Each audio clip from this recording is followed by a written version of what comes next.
네, 고맙습니다. 저희가 사실 요새 이제 코로나 때문에 많이 걱정스러워서 많은 분들이 오시겠다고 했는데 인원 제한을 부득이 할 수밖에 없었다는 점에 대해서 사과 양해 말씀을 드리고 오늘 또 이렇게 유튜브 촬영하시는 분들이 계시니까 내용은 향후에 유튜브라든가 책자를 통해서 확인을 할 수 있으니까 참고를 하시기 바랍니다. 그리고 아까 인사를 잠시 드렸습니다만 김계춘 신부님께서 오셨는데 신부님 잠시 짧게 한 말씀 부탁드리겠습니다. 네, 신부님은 이제 부산의 원로 카톨릭에서 원로 신부님이시고 부산 또 시민사회계의 또 원로십니다. 이번에 60주년 예, 서품 60주년 맞으셨는데 한 말씀 짧게 해주시면 좋겠습니다.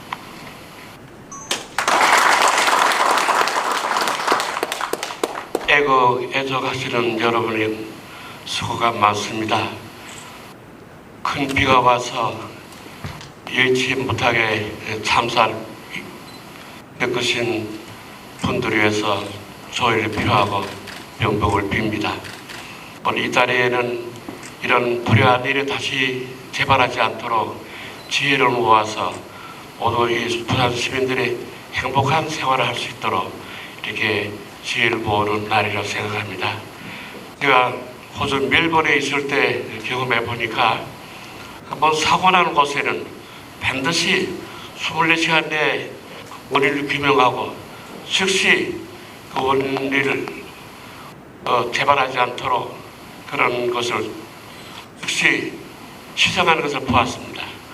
우리나라가 과학이 발전하고 IT 산업이 발전했는데 지금 생각해 보면 비가 좀 오면 어느 정도 물이 차면 자동적으로 차단기가 내려서 그 사람이나 차가 진입하지 못하도록 하는 그런 장치를 얼마든지 할 수 있다고 생각합니다.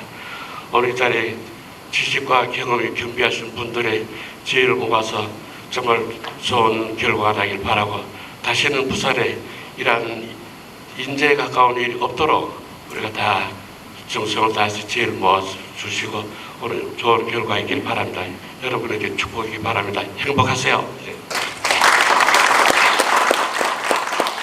네, 감사드립니다. 오늘 이 세미나는 우리 여기 앞장에 보시면 나와 있는 5개 시민단체가 힘을 모아서 마련한 세미나고 저희가 이제 특히 여기 부산정치개혁 시민연합에서 또 후원을 하셔서 진행되는 세미나다 이렇게 감사의 말씀을 또 드립니다.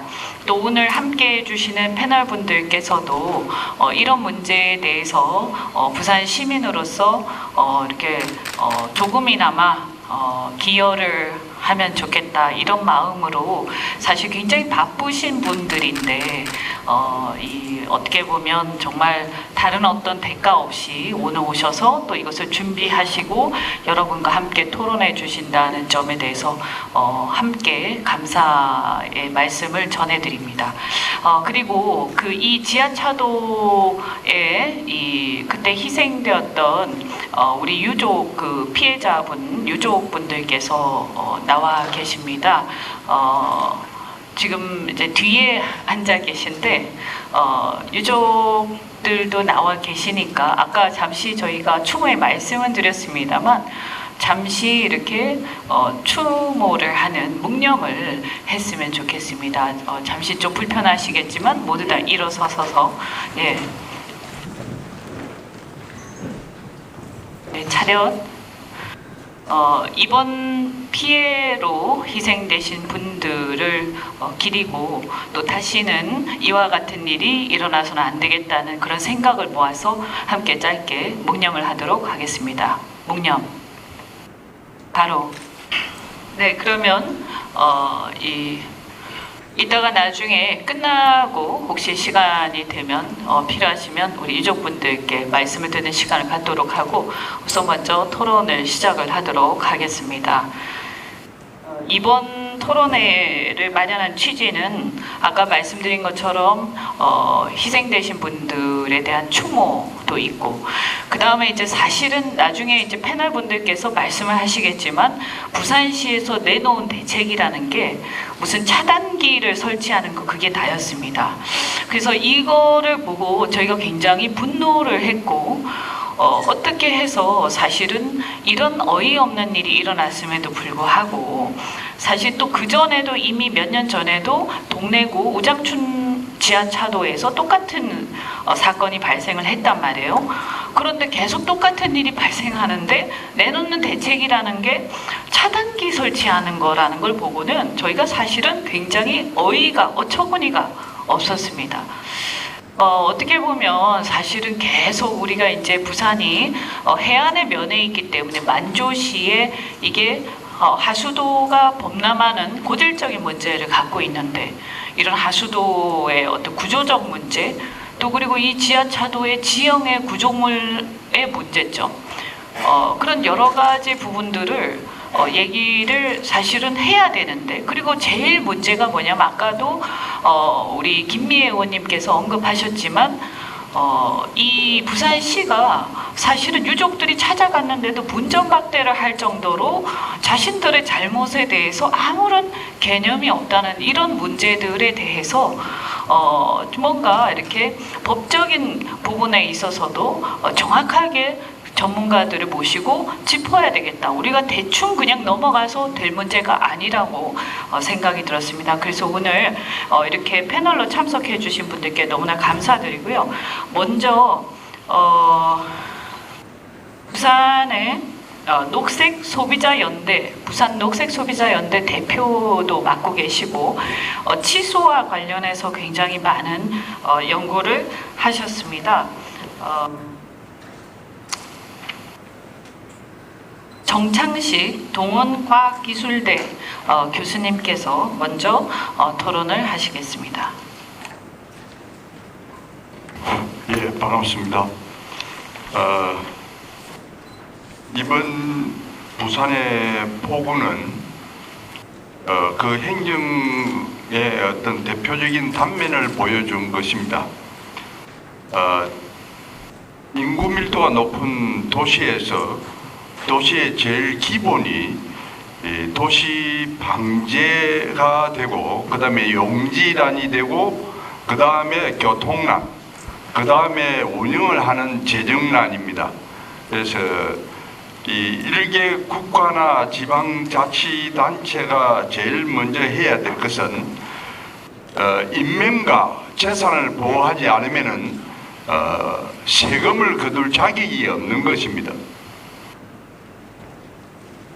그 세금을 거둘 이유가 먼저 인민과 재산을 보호하는 목적으로 그 국가가 형성되는 것입니다. 특히 부산의 특성상 이현주 의원님 말씀하셨습니다마는 부산은 하루에 4번의 만조가 오기 때문에 그 만조 시간과 강우량이 같이 중복이 될 때는 현재의 하천 단면으로서는 해결이 될 수가 없습니다.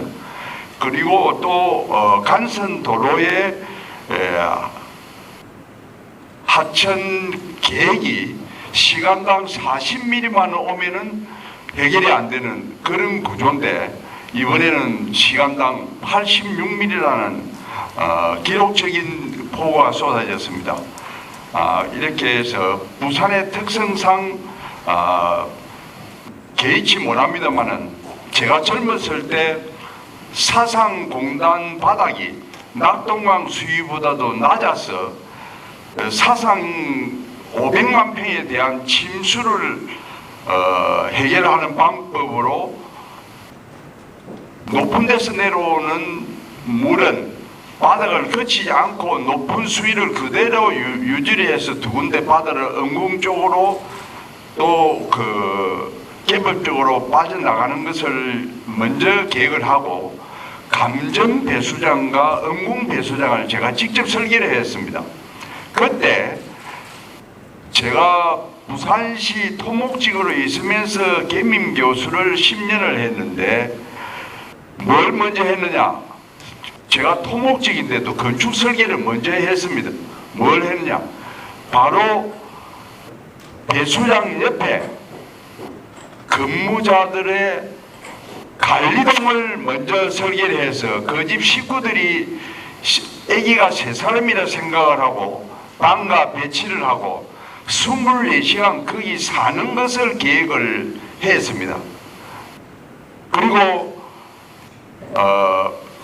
지금도 운영이 되고 있습니다만은 이번에 많은 분들이 저에게 물어보고 방송에서도 물어보고 했는데 이 초랑지구는 먼저 3사람이 참 정말 희생을 되지 않을 곳에서 희생이 된 것입니다. 이거는 인재입니다. 왜 그러냐? 시간당 무려 20톤을 올리는 양수기가 3개가 있었습니다만은 좌우에 8차선 도로가 2개가 있어서 거기에 내리는 물들이 바로 이리 쏟아지게끔 그 구조가 그리 되어 있습니다. 이런 경우에는 이 양수기 말고도 소방서에 대구경 양수기가 있어서 미리 협조를 받아야 되고 관내 파출소는 자동적으로 나와서 교통 통제를 해야 됩니다. 순찰이 아니라 방제 순찰을 해야 되는 것입니다. 범죄 순찰과 방제 순찰이 나누어져 있습니다. 이거는 경찰 한 사람이 서서 차를 다시 내려온 쪽에서 반대쪽으로 돌리게끔 아주 빠지기 좋게끔 잘 되어 있는 곳입니다. 그런가 하면 얼마나 직무유기를 했느냐 하면은 CCTV가 있는데 물이 차오는 걸 눈에 보고 있으면서도 어떤 그 기동대에다 전화하면 3분이면 어디든지 부산 시내 출동이 됩니다. 그런 조치가 안 되었다는 것. 이미 소방대원이 왔을 때는 2.5m 이상 물이 올라갔다는 것에 대해서는 정말 분노가 치밀을 수밖에 없는 그런 문제입니다. 그래서 소방행정과 경찰행정과 시, 구 행정의 어떤 합작에 의한 것이다. 그래서 또 이런 일이 시간당 86mm가 와서 좋다 이럴 수 있습니다만은 시나 구가 책임을 피하려 할 것이 아니라 먼저 유족들과 함께해서 어떻게 부산시가 구가 정말 책임지는 행정을 하는 것인가를 보여주었더라면 또 나을 것입니다. 정말 전체적으로 볼 때 너무나 미흡했다는 것입니다. 자, 보십시오. 지하차도 앞에 전광판이 있었습니다. 왜 전광판을 만들었겠습니까? 급작스러운 물이 차올라올 수 있는 상황이기 때문에 바로 통제를 한다는 전광판이 있는데도 작동이 안 된 것입니다. 작동 누가 합니까? 비상근무자가 하는 것입니다. 그것보다 더한 지금 차단기를 놓는다는데 차단기보다 더 좋은 것이 전광판입니다. CCTV입니다.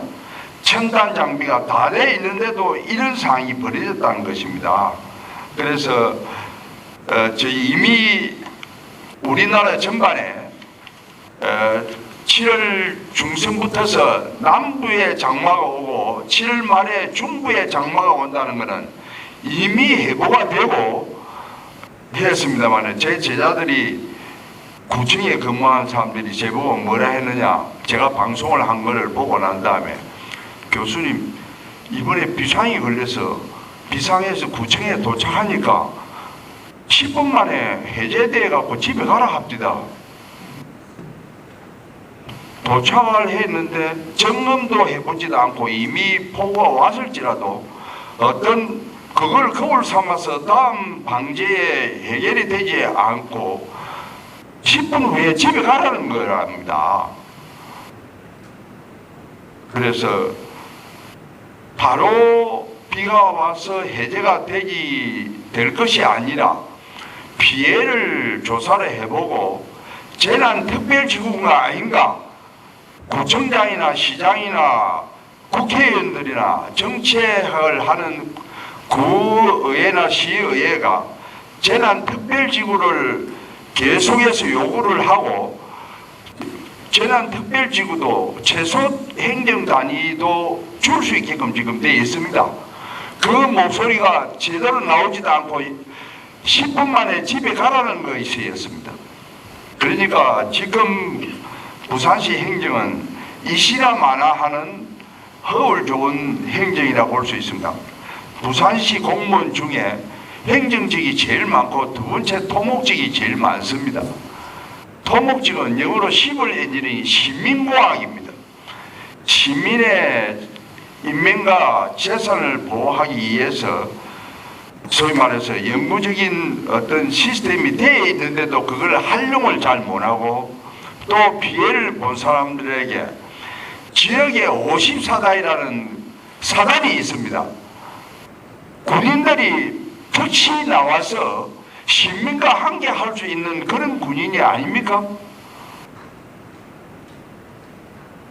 시민단체 봉사자들은 자기 먼저 일이 급하겠지만은 군인들은 국방 외에 재난이 일어날 때, 도시 재난이 일어날 때는 바로 일어나야 됩니다.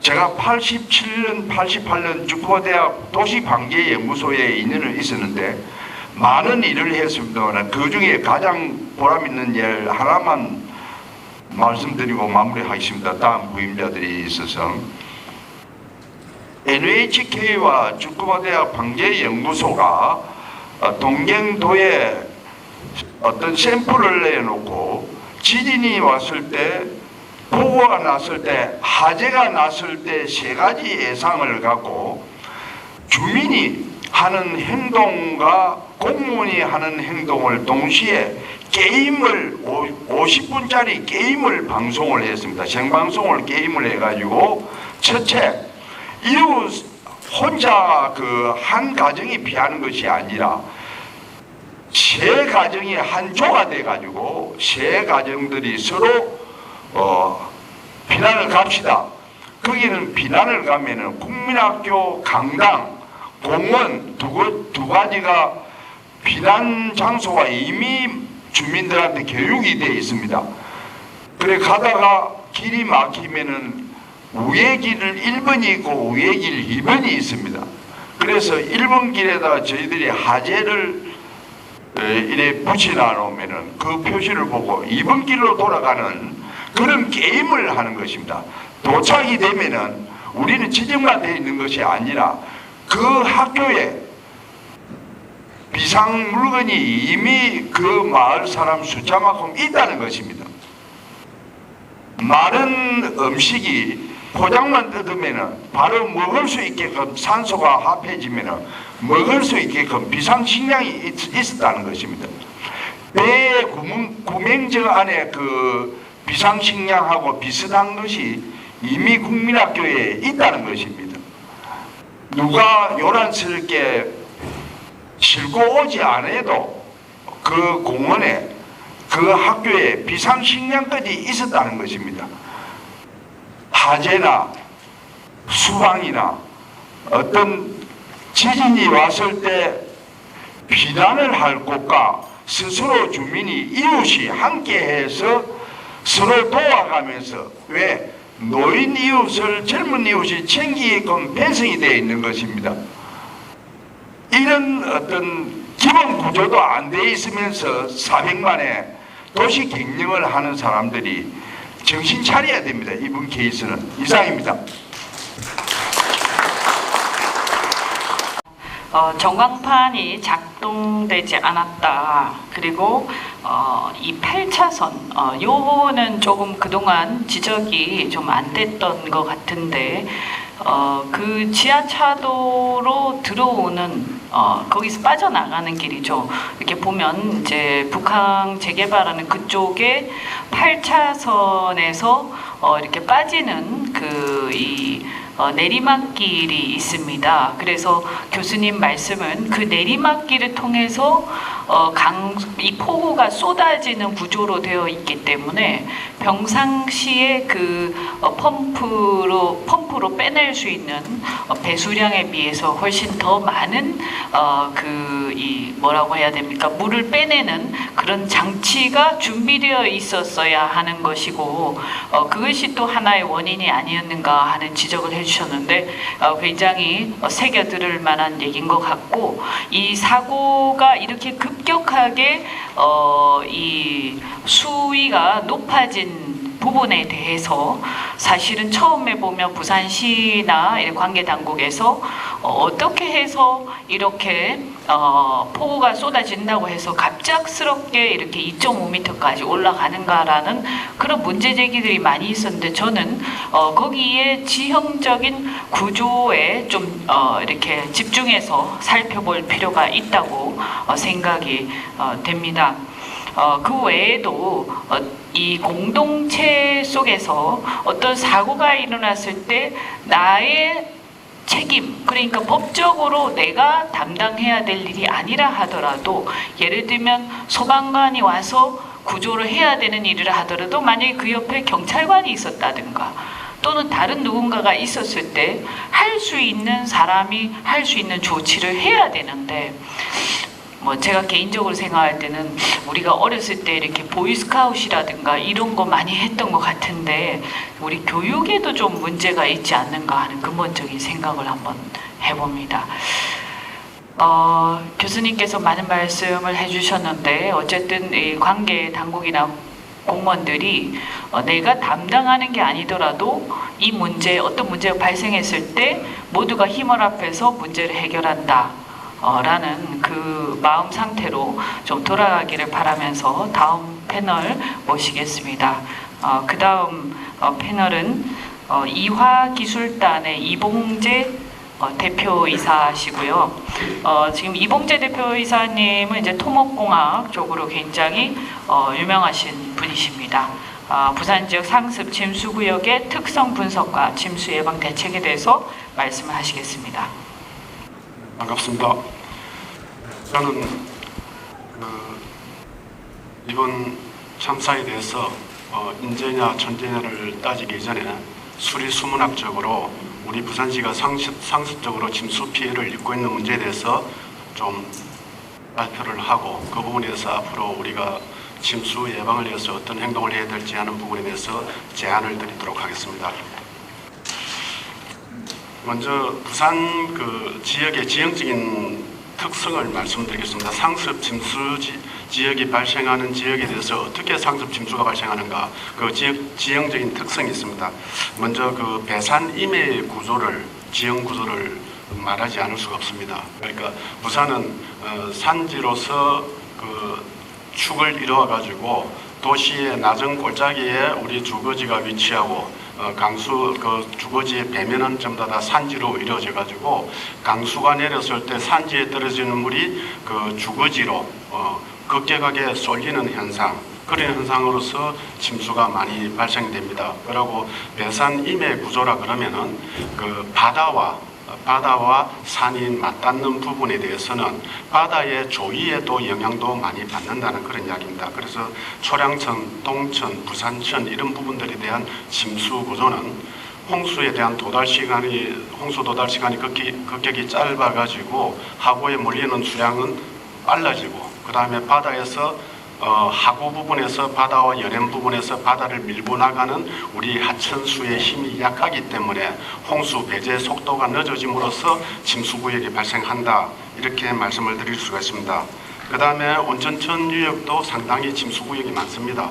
침수구역이 많다는 것은 그곳에 가보면은 배수공부장이 있다, 그 다음에 저류시설이 있다, 이러면 그 지역에 대해서는 침수시설이라는 겁니다. 원래 우리 부산이 온천천도 사실상 그 성수로의 개념, 그 금능산 유역에서 내려오는 물이 그 농경지를 통과해가지고 오를 그 제방으로 쌓여져 있는데, 그 논을 좀 더 택지화 시켜가지고 사람이 살기 시작하면서 온천천 수위보다 그 제네지 수위가 더 낮아가지고 자연 배수가 안 되다 보니까 거기에다가 곳곳에 배수범상을 놨다는 이야기입니다. 그런데 배수범상을 기계로서 하늘에 내리는 물을 다 빼려고 하니까 무리가 있으니까 우리가 한 30년에 한 번 정도 30년 이상 오는 물은 침수 피해를 당하고 30년 알로 좀 작게 오는 자주 오는 침수 피해는 막자 해가지고 한 30년 빈도로 배수범상을 설치를 해가지고 지금 유지를 하고 있습니다. 그래서 이산강우 때문에 지금 부산 외대, 그다음에 부산대학교 이런 마당에다가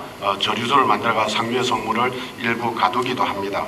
그것도 마찬가지 원전조도 배산 평야의 구조로서 홍수가 급격하게 몰려오니까 그게 원전전에 물을 못 담고 배후지에 물을 침수가 생긴다는 이야기입니다.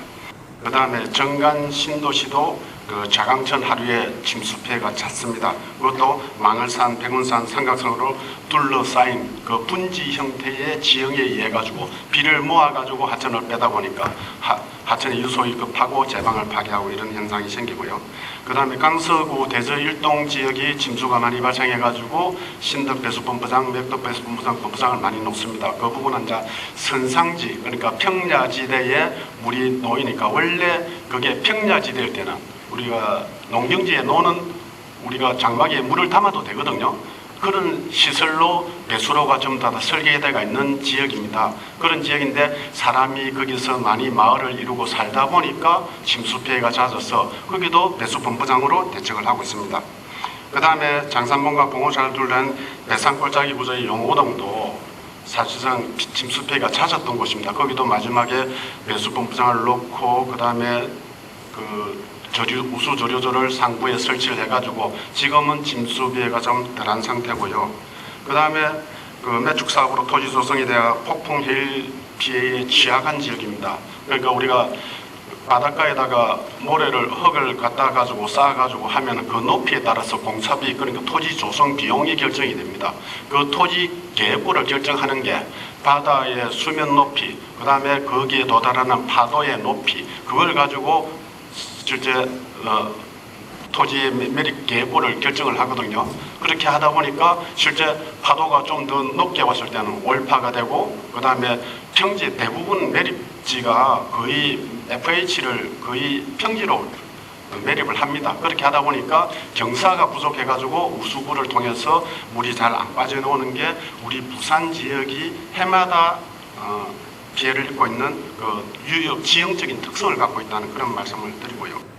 그 다음에는 이제 도시화의 진행입니다. 그 자연 녹지가 불투성의 도로, 아스팔트, 콘크리트로 대체되고 강수가 침투할 공간이 부족함으로써 내리는 비가 우리가 일반적으로 유출률을 농경지나 뭐 자연 녹지 이런 데는 60%, 75% 이렇게 하는데 도시의 유출률은 90%를 보는 겁니다.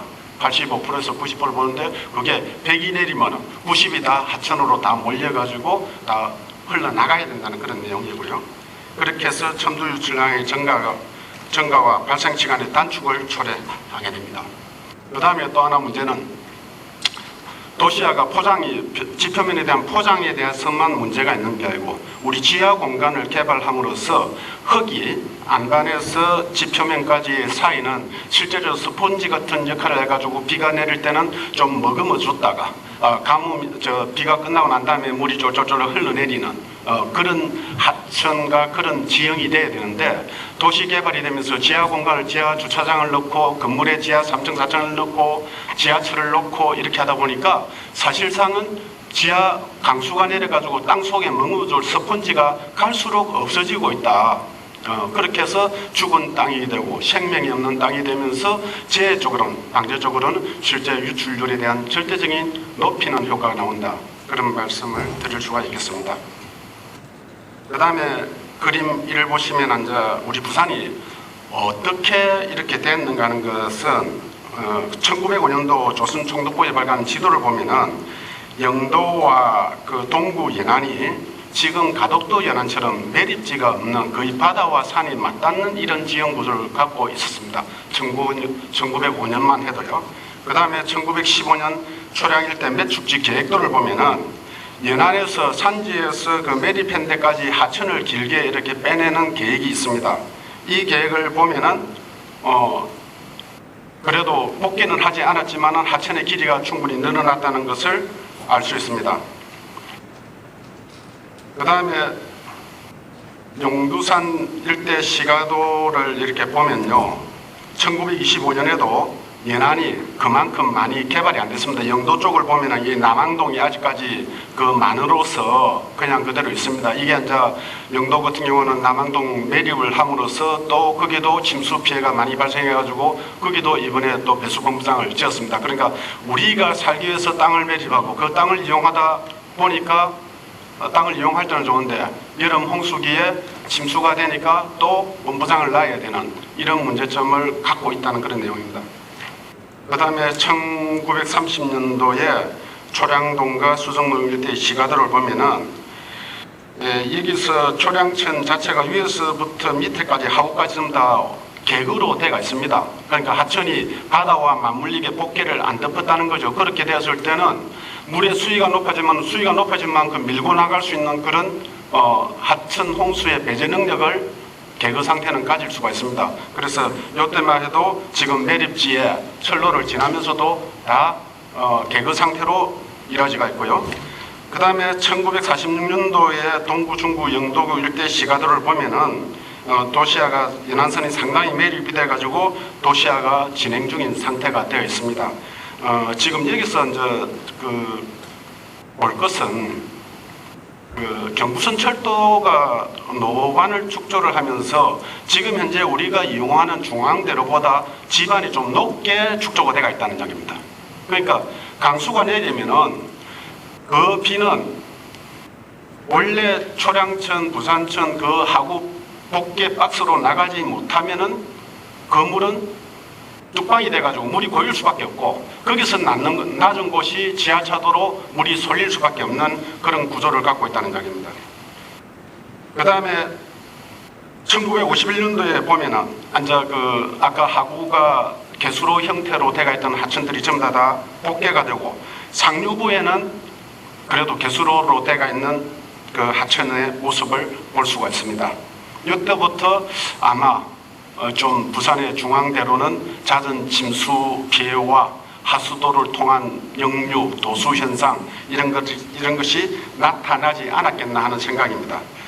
그래서 전반적으로 연안지형의 변천사를 보면은 매립 사업에 따라 하천의 길이가 늘어난 구간은 하산 경사가 완만해지고 중앙대로 부분에서 도수 현상이 발생을 하고 하수구 맨홀로서 역류를 해가지고 항상 상시 중앙대로는 침수가 도로 침수, 노면 침수 그게 작게 침수가 될 때는 노면 침수로 끝나고 뭐 택시가 탁 가면 물을 팍 튀기고 하는 이 정도 침수로 끝나지만 이번처럼 비가 많이 왔을 때는 그 비들이 모여가지고 흘러갈 곳을 찾아가지고 간 곳이 지하차도라는 이야기입니다.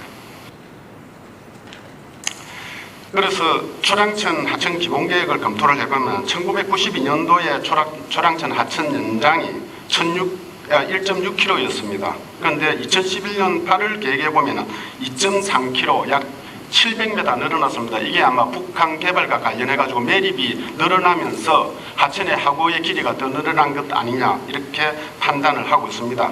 그런데 그것도 오픈 채널로 알고 복개 박스로 늘어난다는 이야기입니다. 복개 박스에 대한 그 폐해는 마지막 결론부에서 좀 말씀을 드리도록 하겠습니다. 그 다음에 초량천 하구 위치는 중앙대로 하류로 550m 지점이 위치하고 부산역 선로 기점에서 300m 지점 거기 거의 완만한 경사로 하구가 위치한다는 이야기입니다. 그래서 초량천 하산 경사는 하구에서 근대 연세점 앞까지가 666분의 1 경사입니다. 이거는 이제 한 670m 가면은 1m 높이가 된다는 이야기입니다. 그만큼 경사가 완만한 거죠. 그런데 중류구는 근대 연세점 앞에서 초량중학교 앞까지는 37분의 1, 한 37m 가면은 1m 단차가 생긴다는 만큼 경사가 좀 급해지는 거고 상류부 초량중학교에서 하천시청까지는 1대 14m, 그러니까 14m 가면 1m 단차는 만큼 그렇게 경사가 급해지니까 상류는 하구 유속에 한 6.8배만큼 유속이 빠릅니다. 그 다음에 중류는 하구 유속의 4.2배. 이렇게 하면 하천의 폭은 하류구의 상류의 2배, 중류는 1.1에서 2배 정도밖에 불과하므로 하류구는 홍수 배제 능력이 절대 부족한 단면을 갖고 있다는 얘기입니다. 그러니까 우리는 Q 이꼴 AV라고 합니다. A가 단면적이고 V가 유속인데 V가 빠르면은 A가 작아도 Q가 동일한 Q가 이렇게 나갈 수 있고요. 하류로 가면은 V가 늦어지기 때문에 A가 커져야 된다. 그 커지는 배수가 상류보다 지금 한 6배 그 정도로 이렇게 커져야 상류의 물을 충분히 받아낼 수 있는 건데 지금은 상류의 하구폭 단면보다 한 2배 정도밖에 계기대가 있지 않고 그나마 아직까지 하류부는 확대되지 않고 있다는 겁니다. 원래 하천의 개수는 하류부터 하고 중류, 상류로 가야 되는데 지금은 중류부의 자연 생태 하천을 한다면서 하폭을 좀 넓히고 복개대가 있던 거를 오픈 찬내로 만들고 이렇게 하는 겁니다. 그게 실제로 복개된 하천은 상류에서 유속이 급하게 내려오면은 그게 이제 중앙대로 부분에 맨홀을 통해서 역류가 발생을 하더라도 그래도 내려오는 압력하고 좀 밀고 나가는 힘이 있거든요. 그런데 이번에 복개를 뜯어버렸어요. 생태하천을 한다고 초량천 복개구를 뜯었어요. 그런데 밑에서 물을 못 받아주면은 그 중류부에서 넘친 물이 중앙대로로 다 흘러들어오고 중앙대로 흘러들어온 물이 그 경사를 타고 지하차도 박스를 침수를 시켰다 이렇게 볼 수 있는 것입니다. 그래서 중앙대로에서 북한까지 그 단면이 이번에 북한 매립을 하면서 좀 확대하는 계획을 만들었지만은 제가 보는 단면으로 봤을 때는 상당히 부족하다. 부족한 부분에 대해서도 또 추가로 말씀을 드리겠습니다. 좀 더 확대할 필요가 있다. 그 다음에 홍수위를 산정할 때 기준이 되는 기점수위라고 보십니다. 그러니까 바닷가에 물이 상시 이만큼 있으니까 여기에서 하천의 높이가 얼마 정도 수면 경사를 해서 물이 빠져나가야 된다 이렇게 하는데 그걸 평균 만조위로 일단 전부 다 대본의 하천 계획을 하면서 결정을 합니다. 그런데 저는 여기서 말씀드린 게 우리가 상만 최고 만조위를 결정을 해가지고 그 수위를 가지고 기점 수위를 해야 된다. 우리가 항상 이제 부산시가 고민하는 게 뭐냐, 만조냐, 뭐 간조냐, 우리가 비가 많이 올 때 만조냐, 간조냐 이런 걸 많이 따지거든요. 그게 뭐냐면은 간조면 물이 기점 수위가 낮으면 물이 유속이 빨라져가지고 빨리 빠지고 만조면은 수위가 높아져가지고 물이 천천히 빠집니다. 그럼 저지대가 물이 안 빠지거든요. 그렇게 되는데 이것마저도 상망 최고 만조이라 그러니까 우리가 상망이라 그러면 큰 물 때 우리가 뭐 하루에 2번의 간만조 차가 있는데요. 그때 최고 만조일 때 그때를 기준을 해야 된다. 왜 그렇게 해야 되냐면은 우리가 저기압일 때는 1013mm 평균기압일 때하고 저기압이 850mm라면은 기압 차에 의해서도 수면이 한 15cm, 20cm 상승을 하고요. 거기다가 바람이 불면 더 앉아 폭풍 해일 피해가 발생하고 일반 저기압일 때 강수관일 때도 해수면의 수면은 상승을 한다는 얘기입니다. 그 상승하는데 그걸 평균 만조율 해가지고 아주 낮게 한 그 차이를 한 40cm 정도 차이가 납니다. 부산시에서 최고 만조율과 평균 만조율 차이가 한 40cm 납니다. 그러면 이것만 기점 수위를 좀 높여도 하천은 복귀할 엄두를 내지 못할 것이며 그 다음에 우리가 만조위 때 비가 와도 침수를 당할 그런 기회가 좀 줄어들 수 있다. 그런 말씀을 드리고요. 그 다음에 지하차도 배수본부장의 용량 결정안 지하차도 중심부를 향해 경사진 도로의 면적만을 대상으로 해가지고 약 30년 빈도로 규모로 본부장의 용량을 결정을 합니다. 그런데 지금 초량 지하차도 같은 경우는 그 본부장 접근 도로에 대해서 배수본부만 하는 게 아니고 이미 다른 데서 중앙대로서 물이 차가지고 초량천 그 다음에 영주동 이런 데서 그냥 노면을 타고 흘러내려온 물이 경부선 철도를 넘어가지 못하고 다 모여가지고 지하차도로 모이다 보니까 이거는 절대 지금 현재 배수본부장 빈도 결정이 잘 됐다 잘못됐다 갖고는 이야기하기는 어려운 부분이고 당초의 지형적인 특성에 대해서 진입 부분에 횡단 사수로를 만듭니다. 그러니까 그레이팅 여러분들이 도로를 다니다 보면 종방향으로 횡측구는 있지만 종방향으로 척구가 있는 곳이 있습니다. 오르막이 심한 데나 이런 데는 홍수량을 도로 타고 급경에 내려오는 걸 잡아주기 위해서 중간에 횡단 수로를 만들어주는데 그 횡단 수로를 만들어줘야 된다. 지금 상태로 조금 형식만 내놓은 그런 것 갖고는 그 내려오는 물을 잡을 수가 없다. 그렇게 말씀드리고요. 그 다음에 지하차도의 배수본부장은 전기 패널은 위쪽에 별도로 위치를 해야 된다. 통상 유지관리 목적으로 전기 패널과 펌프를 같은 펌프실에다가 위치를 해놓으니까 이상 홍수가 와가지고 침수가 돼버리면 전기 패널이 작동을 안 해버려요. 그래서 전기 패널 앞으로 지하차도 하는 것은 전부 다 지상으로 전기 패널은 옮길 필요가 있다. 이런 말씀을 드리겠습니다. 그 다음에 재발 방지 대책으로는요, 지금 하류부에 기매립된 박스 저거를 오픈시키는 게 제일 좋고, 하류부 토지 이용에 제한이 된다면은 단면을 절대적으로 늘려야 된다. 지금 현재 계획된 단면도 개보수는 확대되지는 않았지만 계획된 단면도 지금 부족하다. 그렇게 말씀드리고요. 그리고 앞으로는 아까 그림에서 보듯이 우리가 연안을 개발해 나갈 때는 복개 형태의 하도보다는 오픈 찬넬, 개수로 형태로 개발을 해 나가야 된다. 그래서 거기다가 워터프론트를 계획을 하고 해서 개발하지 못하는 만큼 더 이상 지금 초량층 중류부를 생태하천 복원하는 게 그거지 않습니까?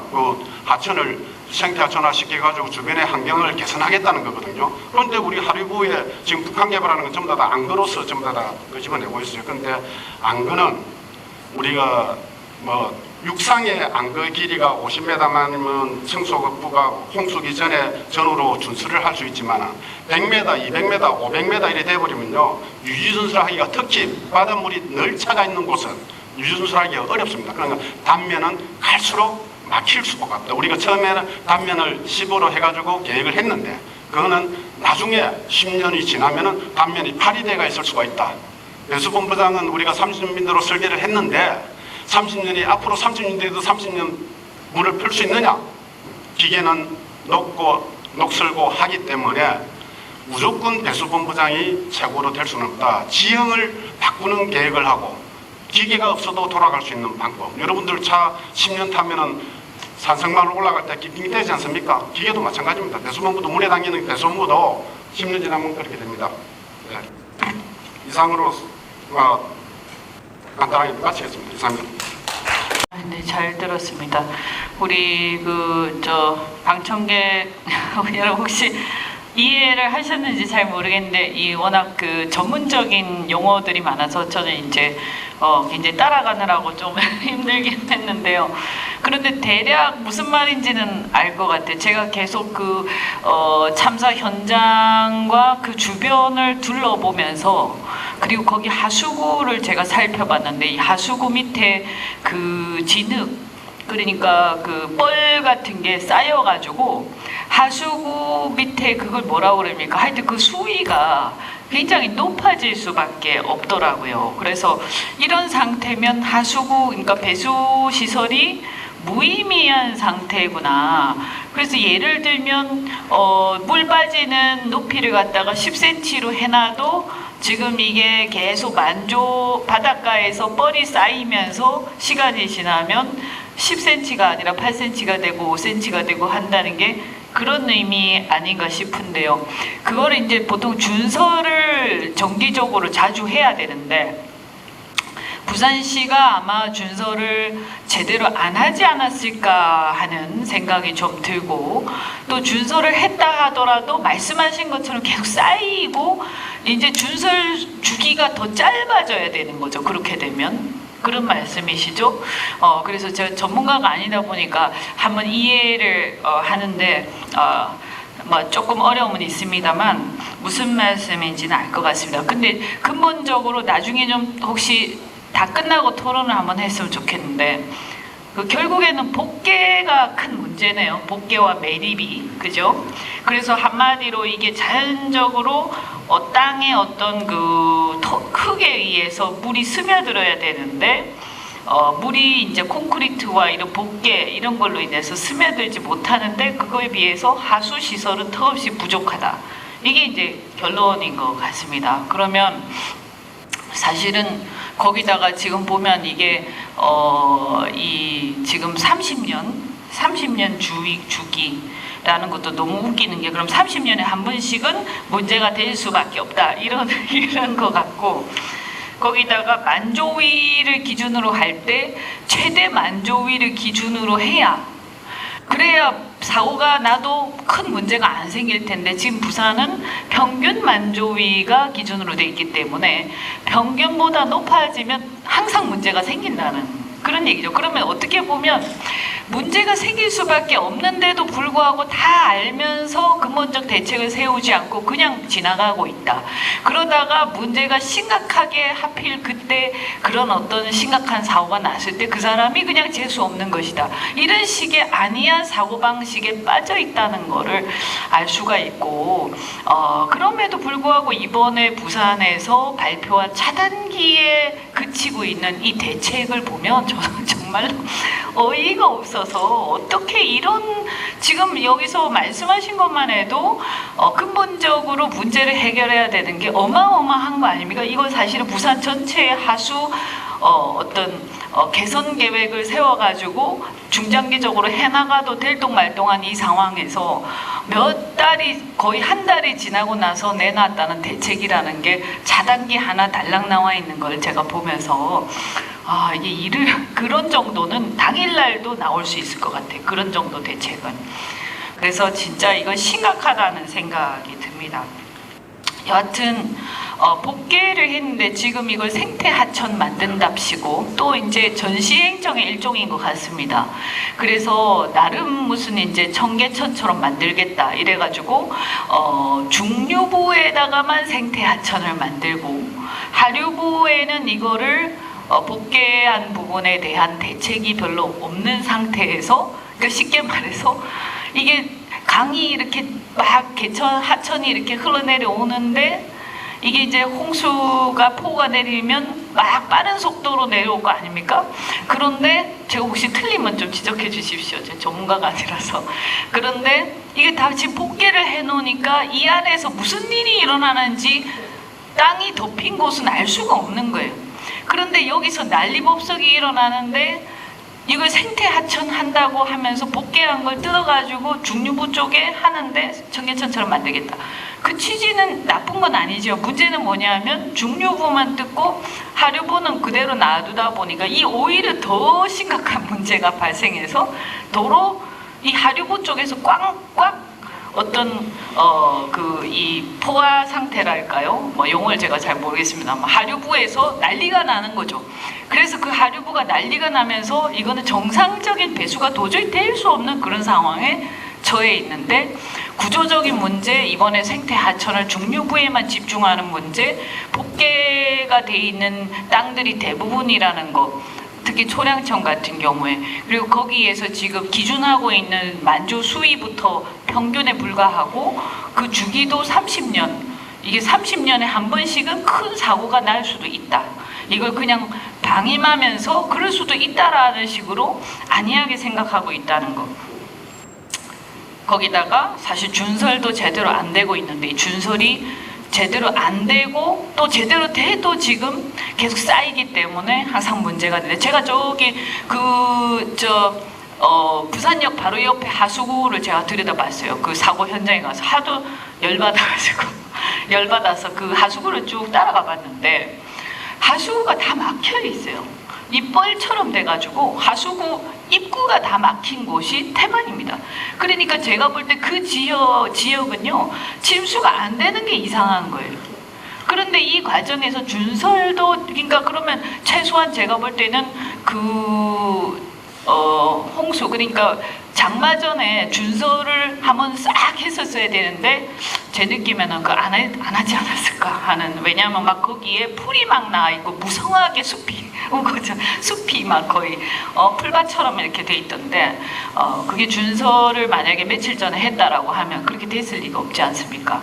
그러니까 이거는 완전히 그냥 갇힌 상태에서 물이 그대로 흘러내려서 아까 우리 교수님 말씀하신 것처럼 양쪽에서 또 북항 재개발하면서 그쪽에 쫙 흘러내리는 물들까지 쑥 들어와가지고 큰 사고가 날 수밖에 없는 그런 상황이었다. 근데 이 과정에서 부산시 담당의 시인지 동구청인지 잘 모르겠지만 여하튼간에 담당자들의 어떤 안이한 이 처리 그리고 평상시에 해야 되는 처리해야 되는 주기를 잘 안 지키지 않았을까 이런 것들을 어쨌든 점검하고 사실은 부산시가 이 대책에 대해서 발표를 며칠 전에 했죠, 그죠? 할 때 이런 부분에 대해서 다 얘기를 해야 되는데 그런 얘기를 하나도 안 하는 걸 보면서 제가 기가 막힙니다. 오늘 하는 이 내용을 담당자들이 제발 듣고 좀 자각을 하기 바라고, 오늘 우리 김강명 시의원님 아직도 이제 지키고 계신데 이 부분에 대해서 반드시 시의회에서 짚고 넘어가셔야 할 거라고 생각이 됩니다. 장기적으로는 개선 계획을 좀 세워서 하수 전반적인 부분, 그 다음 복개된 부분을 어떻게 할 건지, 생태 하천을 중류부에만 하는 게 과연 맞는 것인지, 이런 부분에 대한 전반적인 점검이 필요하다라고 생각이 됩니다. 제가 좀 말씀을 좀 많이 드렸는데, 예, 그 다음 패널 발표를 듣겠습니다. 평소에도 우리 공익 관련된 활동들을 많이 하시고, 지난번에 이제 세월호 사건이 있었을 때 이현 변호사께서 세월호 조사 특위위원이셨는데, 그 당시에 이제 이현 변호사님께서 원래는 이제 함께 우리 서경진 변호사님하고 이런 활동들을 하면서 또 같이 대화도 많이 하신 것 같습니다. 그래서 행동하는 자유시민의 고문이신 이현 변호사님하고 같이 평소에 의견을 많이 나누신 우리 서경진 변호사님께서 오늘은 이 문제를 발표를 해주시겠습니다. 이 참사의 성격, 이게 어떤 성격이냐, 이게 과연 자연재해냐 인재냐, 이런 부분부터 해서 법적 책임의 범위가 어떻게 되는지 말씀을 해주시겠습니다.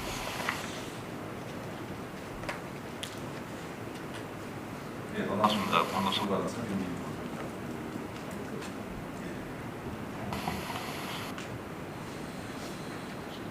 예전에 그 초등학교 다닐 때 제가 부산 사상구 감전동 쪽에서 학교를 다녔었는데, 그때만 해도 매년 한 번씩 그 길에서 친구들하고 이제 수영을 했던 기억이 있습니다. 동물에서 수영을 했었는데, 그게 실제로도 동물인 게 수영을 할 때 실제 옆에 똥이 떠다니고 이렇게 했었습니다. 근데 몇 년 지나고 이제 지금 와서 보면은 저희 때는 이제 그런 추억이 있는데 뒤에 후배들이나 이렇게 얘기를 들어보면은 전혀 그런 게 없었다고 합니다. 그 말은 뭐 비가 오는 양이 뭐 크게 달라지지는 않았겠지만 그 사이에 기술도 발전을 하고 지자체나 국가에서 적절하게 조치를 취했기 때문에 폭우가 쏟아지더라도 그 피해의 정도가 많이 줄은 것이 아닌가 이렇게 생각을 합니다.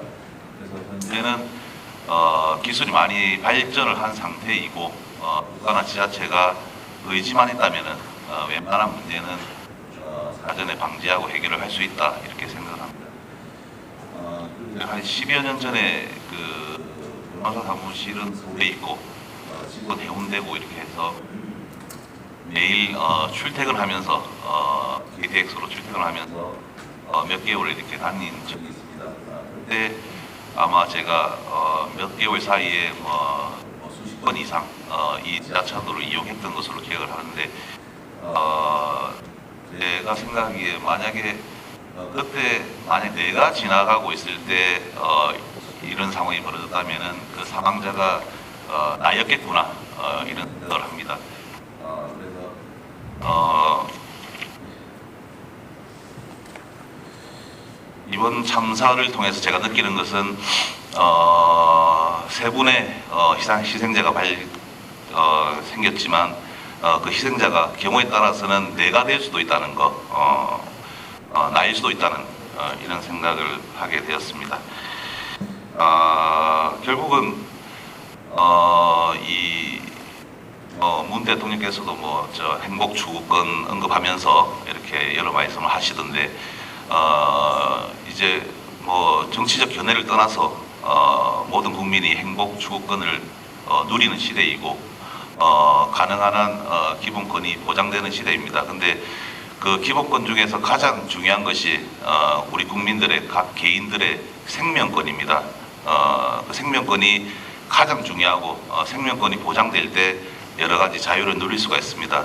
근데 국가의 존재 이유라는 것은 외적으로부터 국민들을 보호하고 내부의 적으로부터 국민들을 보호하고 이런 것은 이제 뭐 전통적인 개념이고 각종 재해로부터 국민들을 보호하는 것 이게 국가가 앞으로 해야 될 일이 아닌가 이렇게 생각을 합니다.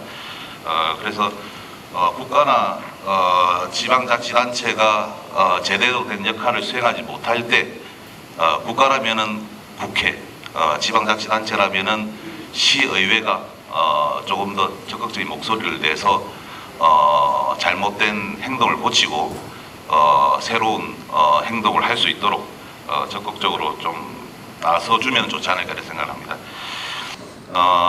이제 언론들을 통해서 제가 이 사건들을 접해 보니까 CCTV 영상들을 분석한 자료들도 있고 여러 가지들이 있던데 아무튼 8시에 호우 경보가 발령된 것 팩트이고 그리고 비가 내리는데 첫 번째 조치가 취해지는 데까지 약 2시간 가까운 시간이 흘렀고 그 사이에 특별한 일이 없었다는 것 팩트이고 한 1시간 반 정도는 특별한 문제 없이 차량이 지나가고 있었다. 이것도 팩트인 것 같습니다. 그래서 결론적으로는 8시 호우 경보가 내리고 한 1시간 반 정도는 차량이 다닐 수 있었고 정상적으로 약 한 1시간 4, 50분 뒤에 첫 번째 조치가 내려지고 그 사이에 사망자가 발생하고 했는데 한 1시간 반 뒤에라도 늦게라도 뭔가 조치가 취해졌다면은 이와 같은 일이 발생하지 않았을 텐데 하는 안타까움이 있습니다.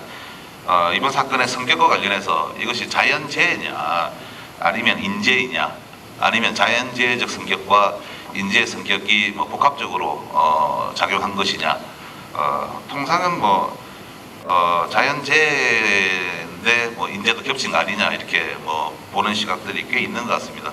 근데 저는 100% 인재라고 생각을 합니다. 왜냐하면은 비가 폭우가 많이 내린 것은 명백합니다. 많이 왔었고 예보도 됐었고 그리고 특히 부산 시만 보더라도 우리 시민들이 일기예보에 귀를 기울이면서 다들 조심하고 있었고 그 상황에서 우리가 매뉴얼이라고 있는데 그 매뉴얼에 따르면은 호우 경보가 발생하면은 발령이 되면은 즉시 차량을 통제하고 보도를 관리하게 돼 있습니다. 근데 1시간 4, 50분 지날 때까지 아무것도 없었다는 것은 예를 들어 1시간 반 뒤에 통제를 했더라도 인제는 사망사고는 발생 안 하는 거거든요. 그래서 이것은 자연재해하고 인재가 겹친 것이 아니라 100% 인재라고 생각을 합니다. 여러 가지 요인들이 있겠지만 제가 보기에 우장춘로 그 사건이 약 6년 전에 있었는데 그때만 해도 제가 보기에 지금 사건하고 거의 대동소이한데 그때만 해도 매뉴얼이 정비가 제대로 안 됐었던 것으로 기억을 합니다. 그래서 지금하고 차이점은 대동소이한 사건이지만 지금은 매뉴얼이 다 정비된 상태에서 발생한 사건이다. 그래서 매뉴얼이 정상적으로 작동을 해서 통제만 됐다면 사망사고가 발생하지 않았을 사건이다. 이렇게 말씀을 드리고 싶습니다. 그리고 보니까 지하철 3등급이고 이런 얘기들이 쭉 있습니다. 이런 부분들은 제 발표문을 참고해 주시고 배수 펌프가 적당한 용량이 설치가 되어 있었는지 그리고 그것이 실제 정상적으로 작동됐는지 의문도 있습니다. 아마 수사기관에서 잘 수사를 해 주실 것으로 생각을 합니다. 우리 언론에서 각종 살인 사건이나 이렇게 보면은 초동 수사가 중요하다 이렇게 얘기를 많이 합니다. 근데 폭우와 같이 자연재해가 발생하기 직전, 발생한 직후 이럴 때 초동 조치도 대단히 중요하다는 말씀을 제가 드리고 싶습니다. 형사 책임과 관련해서 너무나 명백한 내용이라고 생각을 해서 너무 구체적으로는 말씀을 안 드리겠습니다. 아마 부산시 고위직에 있는 분도 직무유기죄로 고발이 된 것으로 알고 있고 업무상 과실치사죄가 적용되는지 이렇게 경찰에서도 조사를 하고 있는 것으로 알고 있습니다. 그런데 제가 물론 이제 변호사지만 언론을 통해서 저도 소식을 듣기 때문에 과연 경찰에서 이것을 인재라고 보고 적극적으로 조사를 하고 있는지 제가 보기에는 자연재해인데 그냥 재수 없게 이런 일이 벌어진 것이 아니냐 뭐 이런 시각에서 조사를 하고 있는 것도 같아서 아무튼 만약에 경찰에서도 오늘 우리 토론회를 지켜본다면은 조금 더 적극적으로 이것이 100% 인재라는 시각에서 수사를 적극적으로 해주시기 바랍니다. 제가 보기에는 직무유기죄로 처벌받을 사람은 처벌을 받아야 되고 업무상 과실치사죄로 처벌을 받을 사람은 처벌을 받아야 되는데 그 범위와 관련해서 수사가 되게 중요하고 수사 결과에 따라서 처벌을 받을 것으로 저는 확신을 합니다. 처벌이 왜 중요하냐면은 우리가 단지 뭐 처벌을 해서 유족들에게 감정적인 뭐 이득이 생기고 이런 문제가 아니라 처벌을 강하게 함으로써 그 공무원이 재차 동일한 잘못을 안 하게 되고 또 그 공무원에 대한 처벌을 통해서 다른 공무원들도 경각심을 가지고 동일한 잘못을 안 하도록 더욱더 노력을 할 것입니다. 그래서 재발 방지를 위한 차원에서도 잘못을 한 공무원들에 대한 처벌이 중요하다 이렇게 말씀을 드립니다. 국가 배상 책임과 관련해서 우리가 국가나 지방자치단체의 공무원이 뭐 고의 과실, 저 관리 책임 이런 것으로 잘못을 한 경우에 우리 국민들은 국가나 지방자치단체에 대해서 손해배상을 청구할 수가 있습니다. 이번 사건은 단순한 과실의 문제가 아니고 정말 공무원의 중대한 과실이다 이렇게 생각을 합니다. 뭐 여러 가지 이유가 있겠지만 그냥 생각나는 것만 몇 가지 말씀드리면은 호우경보가 발령이 됐고 그 전에 뭐 예보가 쭉 있었고 호우경보 발령이 됐고 공무원이라면 당연히 인지하고 있어야 될 매뉴얼에 따르면은 통제를 해야 되고 그리고 시간이 1시간 반 이상, 1시간 40분 이상 지난 시점에 사망자가 발생한 시점에 투입이 됐다는 것 조금만 주의를 기울였다 하면은 발생하지 않았을 사고이기 때문에 중대한 과실이라고 생각을 합니다. 국가 배상 책임과 관련해서 예전에는 자연재해라고 보고 저 국가의 책임을 부정하는 사례들이 많았는데 제가 리서치를 해보면서 쭉 보니까 갈수록 국가의 책임을 인정하는 판례들이 많았습니다. 다만 그 책임과 관련해서 책임을 좀 제한하는 이런 판례들이 있었는데 이번 사건과 같이 자연재해적 요소와 인재 요소가 결합된 것이 아니라 폭우가 왔지만 인재다 이거는 100% 이와 같은 경우에는 국가의 책임을 제한하는 것은 타당하지 않다고 생각을 합니다. 세월호와 관련해서 피해 보상 국가에서 적극적으로 나서서 물론 이제 특별법도 제정되고 나서서 배상 보상을 하기도 했고 그것을 받아들이지 못하는 사람들은 소송을 해서 1, 2년 전에 1심 판결이 나고 했었습니다.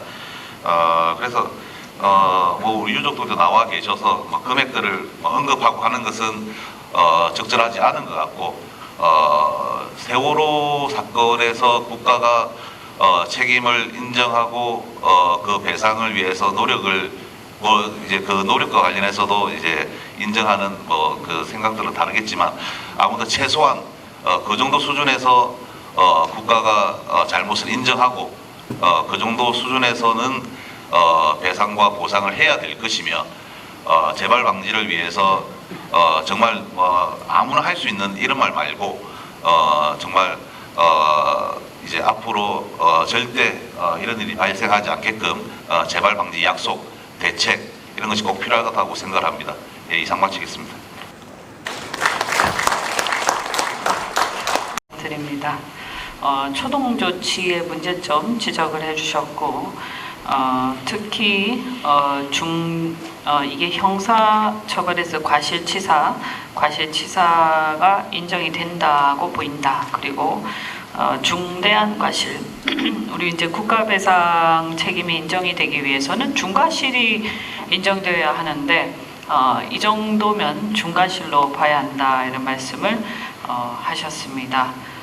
그리고 특별법이 제정된 세월호 그 경우에는 이제 법이 제정되긴 했지만 그러한 그 상황, 그러니까 국가가 어떤 그 구조 조치를 적극적으로 하지 않은 것에 대한 국가배상 책임이 인정된 사례인데 그것보다 사실은 더 낮게 인정될 여지는 사실관계에서 볼 때 별로 없어 보입니다. 오히려 제가 개인적으로 봤을 때는 매뉴얼 위반이라든가 뭐 이런 어떤 통제를 2시간 가량 하지 않고 방치된 거라든가 이런 거 보면 오히려 세월호보다 해당 어떤 공직자의 책임은 훨씬 더 큰 게 아닌가. 사안은 뭐 여러 가지 뭐 달리 볼 수 있겠지만 실질적인 법적 책임은 더 크다고 보입니다. 이제 고의성이 굉장히 거의 미필적 고의에 가까운 과실이라고 보이기 때문에요. 네, 변호사님 수고 많이 해주셨고요. 그 다음에는 이 전 바른미래당 국회 행정안전위원회 수석전문위원이셨던 김민훈 박사께서 이 부분을 중앙의 이제 행안부의 여러 매뉴얼이라든가 이런 사례에 비추어서 잠시 토론을 해주시겠습니다. 예, 반갑습니다. 제목을 공무원이 마땅히 해야 할 일을 하지 않아 생긴 인재 이렇게 땄는데 이게 이제 저도 자료를 찾다 보니까 언론에서 이렇게 이제 표현을 해놔서 그대로 제가 따온 겁니다. 근데 이제 제가 검토를 이렇게 하다 보니까 뭐 이 제목 이외에는 사실상 적절한 제목을 찾을 수 없을 정도로, 그래서 최근에 이제 문재인 정부 들어와가지고 특히 강조하고 있는 것이 적극 행정입니다.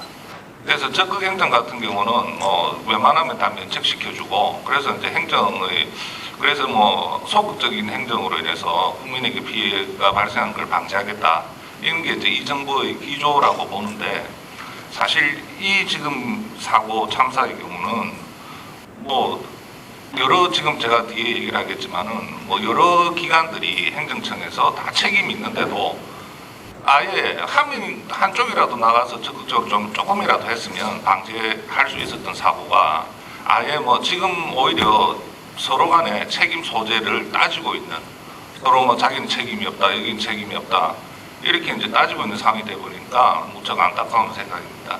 그래서 저는 이제 주로 이번 사고에 있어서 지하차도를 이제 포가 왔을 때 통제를 해야 되는데 통제를 하지 않아서 발생을 했다 해서 이 지하차도 통제에 대해서 누가 책임 있는가, 그래서 이제 통제를 하지 않은 그 부작위에 대해서 누가 어떤 행정기관이 책임을 져야 되는가, 그래서 이제 이 책임 소재가 인정이 되면 앞서서 이제 발표하신 그 변호사님께서 말씀하신 뭐 민형사상의 책임이라든지 그런 것은 당연히 인정될 수 있는 것이 아니겠는가, 이렇게 생각이 듭니다.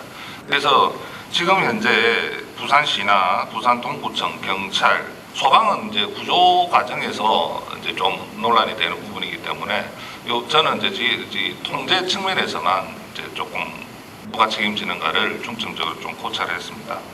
그래서 먼저 지하차도 같은 경우는 우리가 이제 법적으로 공물이라고 하는데, 이 공물의 경우에는 관리 책임과 경찰 책임, 그러니까 이제 관리 책임은 도로법상의 책임이고, 그 다음에 이제 경찰 책임은 도로교통법상의 책임입니다. 그래서 원칙적으로 도로에서 어떤 사고가 났을 때 이 책임은 관리 책임과 경찰 책임 양자가 동시에 다 이제 인정된다라고 볼 수가 있습니다. 그래서 이제 지하차도의 경우에 먼저 관리 책임 누가 지느냐? 1차적으로는 부산 동구청이라고 해놨는데, 이 부산 동구청이 이제 이 책임 소재를 맡게 된 이유가, 원래는 부산시에서 책임을 져야 되겠지만 부산광역시 사무위임 조례라고 조례가 있어서 이 조례를 통해서 이 이제 도로에 관한 권한이 시군 부청장에게, 부청장 군수시 이제 이 부청장이라든지 군수에 위임대가 있습니다. 그래서 이제 동구청은 이제 수임청이 되는 것이고 부산광역시는 위임청이 되는 겁니다.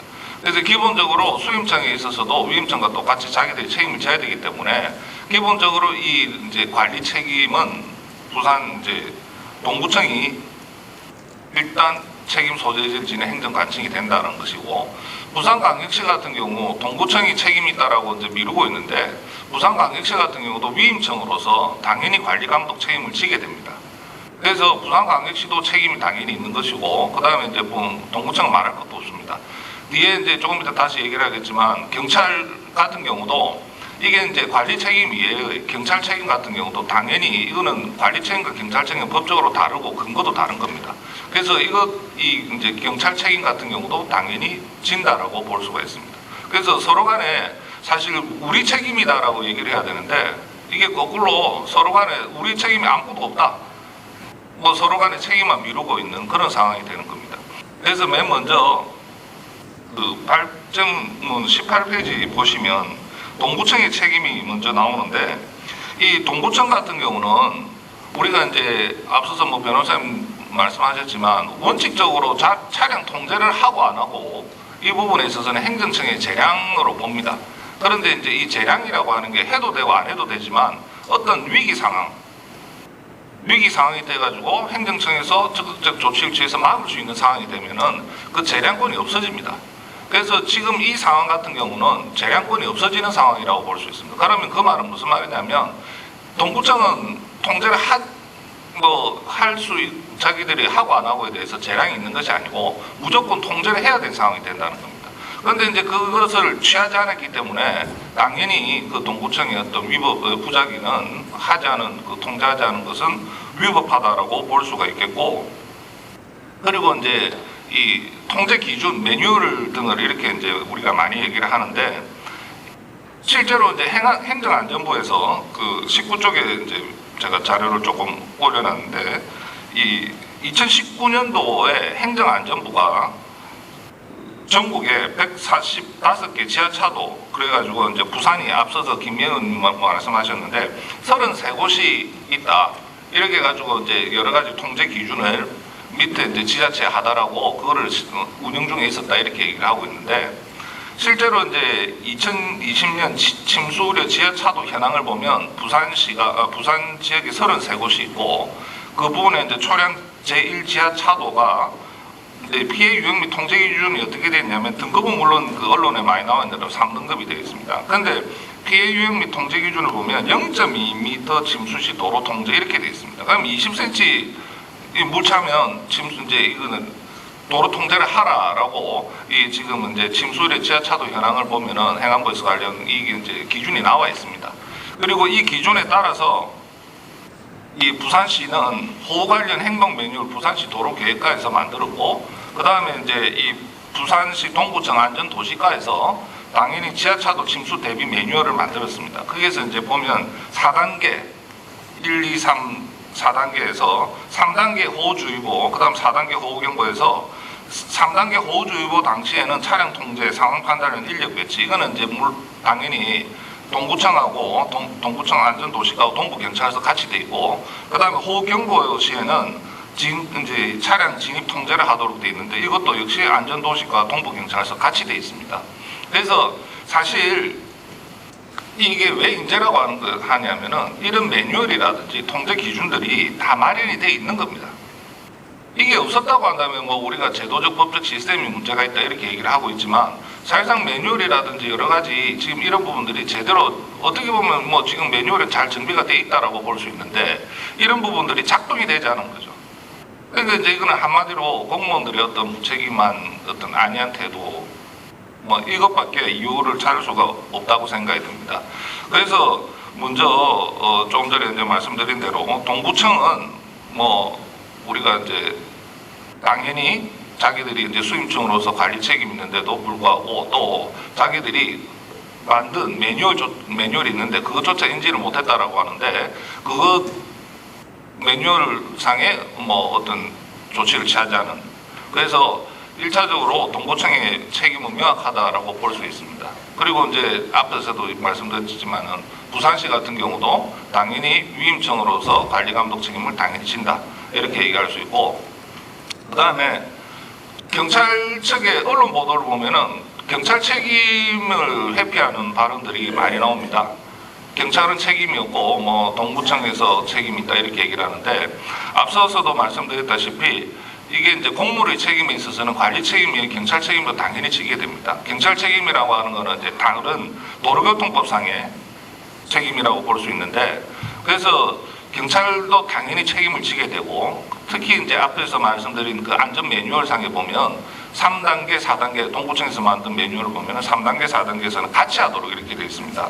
그런데 이제 언론상 보면 경찰 관계자가 자기들이 그 동구청에서 만든 매뉴얼을 만들 때 뭐 협조받은 것도 없고 뭐 요청받은 것도 없다 이런 인터뷰가 나오는데, 사실 이건 뭐 정말 이해가 안 되는 그런 발언입니다. 이 부분은 우리가 뭐 매뉴얼이 있든 없든 상식적으로 이거는 뭐 해야 될 부분인데, 매뉴얼이 있고 또 매뉴얼을 만들 때 뭐 이게 없었다라고 얘기하는데, 사실 재난 안전에 있어서 최상위 기본 계획이 20쪽에 제가 적어놓은 국가안전관리 기본 계획이라는 게 있습니다.